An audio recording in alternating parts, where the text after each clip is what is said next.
Hi කොහොමද ඉතින් ඔයාලට? පව එහෙමත් නැත්තම් බලය කියන්නේ හරියට අලුතෙන් රිලීස් වුණ iPhone එක වගේ. හැමෝම බලෙන් හරි ගන්න කැමති. දැක්කනේ ඉන්දියාවේ මිනිස්සු ගුටි කකා ෆෝන් එක ගත්ත හැටි. ඉතින් බලය කියන්නේ අන්න ඒ වගේ දෙයක්. අද මම කතා කරන්න යන්නේ රොබර්ට් ග්‍රීන්ගේ 48 Laws of Power කියන පොතේ තියෙන විදිහට ලෝකේ බලවත් මිනිස්සු ඒ බලය ලබා ගන්න පාවිච්චි කරලා තියෙන රහස් ගැන. මේවා රහස් වලට වඩා පිළිපැදිය යුතු නීති කිව්වොත් හරියටම හරි. එහෙනම් මං අද නීති 48න් සුපිරිම 5ක් ගැන ඔයාලට කියලා දෙන්නම්. හරි. පළවෙනි නීතිය තමයි never outshine the master. මේ කියන්නේ මොකද්ද? මේ කියන්නේ ඔයාගේ බොස්ට වඩා කැපී පෙනෙන්න උත්සාහ කරන්න එපා කියලා. අපි හැමෝම කැමතිනේ අපි ස්මාර්ට් කියලා පෙන්වන්න. ඒත් ඔයා ස්මාර්ට් උනාට කමක් නැහැ. ඕනකට වඩා කැපිලා පේන්න ගිහින් නම් වැඩේ අනා ගන්න එපා.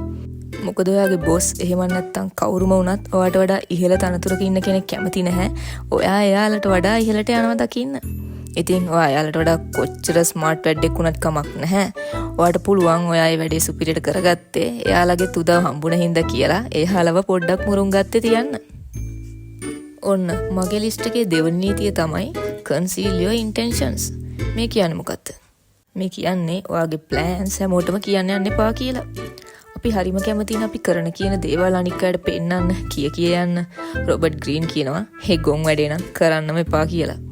ඔයාගේ ප්ලෑන් එක තව කෙනෙක්ට කියන එකෙන් වෙන්නේ ඔයාට කලින් එයා ඒක කරන්න පටන් ගන්න එක. ඒ හින්දා කට පොඩ්ඩක් වහගෙන පාඩුවේ ඔයාගේ සෙල්ලම කරගෙන යන්න. තුන්වෙනි නීතිය තමයි caught attention at all cost. ඒ කියන්නේ attention එක grab කරගන්න කියලා. ඇත්තටම කිව්වොත් බලවත් මිනිස්සුන්ට මේ ආකර්ෂණය කියන දේ හොඳටම තියෙනවා. ඉතින් ඒක නැතුව නම් බලය ලබා ගන්න ටිකක් අමාරුයි. ඒ හින්දා ඔයා කරන දේවල් වලින් පොඩ්ඩක් attention එකත් අරගන්න බලන්න කියලා තමයි රොබර්ට් අපිට කියන්නේ. හරි ඊළඟට හතරවෙනි නීතිය. හතරවෙනි නීතිය තමයි get others to do the work for you but take the credit කියන එක. මේ නීතිය නම් ඔන්න කම්මැලියන්ටම හොඳයි. අනිත් අයගෙන් වැඩේ කරගෙන අන්තිම ක්‍රෙඩිට් එක එයා ගන්නවා.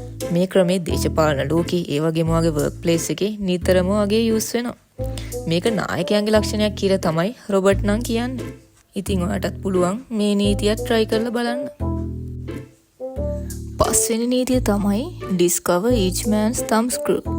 ඒ කියන්නේ අනික් අයගේ weakness දැනගන්න එක. අපි හැමෝටම තම තමන්ගේ එක එක දුර්වලකම් තියෙනවනේ. රොබර්ට් කියනවා අන්න ඒව දැනගත්තොත් ඔයාට නිකන් රිමෝට් කන්ට්‍රෝල් එකක් ලැබුණා වගේ කියලා. බලේ තියෙන මිනිස්සු අනික් අයව තමන්ට ඕන විදිහට අල්ලේ නටවන්නේ මෙන්න මේ නීතියෙන් තමයි. ඔන්න එහෙනම් අද මම දෙන බෝනස් නීතිය. ඒ තමයි appeal to self interest not mercy කියන එක. ඒ කියන්නේ ඔයාට කාගෙන් හරි උදව්වක් ගන්න ඕන වුණාම කොයිම වෙලාවකත් එයාගෙන් නිකම්ම උදව්ව ඉල්ලන්න යන්න එපා. ඒකට එයාලටත් වාසියක් තියෙනවා එහෙමත් නැත්නම් ඔයාට උදව් කරන එකෙන් එයාලටත් ලාභයක් තියෙනවා කියලා පෙන්වන්න. මොකද හැමෝම කැමති Tamanට වාසියක් තියෙනවනම්. මේ විදිහට ඔටෝම ඔයාට ඕන කෙනෙක්ගෙන් ඕන දෙයක් කරගන්න පුළුවන්. මේ නීති ඔයාලට ලොකු බලයක් අරන් දෙනවා. හැබැයි ඒ බලය ඔයා පාවිච්චි කරන්න ඕන ස්මාර්ට් විදිහට මිසක් ඒ බලයෙන් තව කෙනෙක්ව තලලා පෙළලා දාන්න නෙමෙයි. හරියටම කිව්වොත් ඔයා කන්ට්‍රෝල් කරන්න ඕනේ ඔයා මේ ගහන ගේම් එක මිසක් ඒකේ ඉන්න මිනිස්සුන්ව නෙමෙයි. රොබර්ට් ග්‍රීන්ගේ මේ පොතේ මීට වඩා තව නීති ගොඩක් තියෙනවා. එයා නීති ලස්සන උදාහරණත් එක්ක කතන්දර විදිහට අපිට පැහැදිලි කරලා දෙනවා. ඔයාට තව දේවල් දැනගන්න ඕන නම් ඒ පොත අරගෙන කියවන්න කියලා මම ඔයාලට කියනවා. එහෙනම් මේ වගේම තවත් ලස්සන වීඩියෝ එකකින් ආපහු එන්නම්. ඔයාගේ තෙරපිස්ට් subscribe කරලා තියාගන්න. වීඩියෝ එකට කැමති නම් like එකක් comment එකක් දාන්න අමතක කරන්නත් එපා. එහෙනම් ගිහින් එන්නම්.